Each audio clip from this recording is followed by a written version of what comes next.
ఇక ములుగు జిల్లా మంగంపేట మండలం రాజుపేట గ్రామంలో మార్చి 3 నుంచి 7వ తేదీ వరకు నిర్వహించబోతున్న శ్రీ నాగులామ జాతరకు హాజరు కావాలని జిల్లా అధ్యక్షులు కాకుల మర్రి లక్ష్మణ్ బాబు మరియు ఏటూరు నాగరం సర్పంచ్ కాకుల మర్రి శ్రీలత దంపతులను ఆహ్వానిస్తూ శ్రీరామకృష్ణ సేవా ట్రస్ట్ చైర్మన్ బారిష నాగరమేష్ ఆహ్వాన పత్రికను అందజేశారు. ఈ సందర్భంగా జాతర ప్రాముఖ్యతను వివరించి భక్తులు పెద్ద సంఖ్యలో పాల్గొనాలని కోరారు. గ్రామ దేవత శ్రీ నాగులామ జాతరను సాంప్రదాయబద్ధంగా భక్తి శ్రద్ధలతో నిర్వహించేందుకు ఏర్పాట్లు పూర్తి అయ్యాయని తెలిపారు. ఈ కార్యక్రమంలో జిల్లా నాయకులు కాకుల మర్రి ప్రదీప్ రావు, తాటి కృష్ణ, మండల మాజీ EFCS vice chairman Narender, Chittimalla Sammaiah, Siddhamshetti Lakshmanarao తదితరులు పాల్గొన్నారు.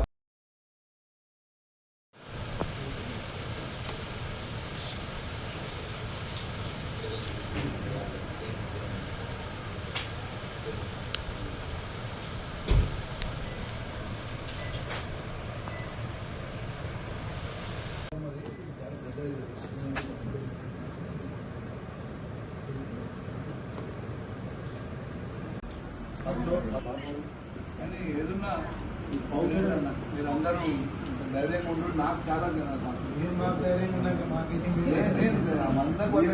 లేకపోతే అవుతే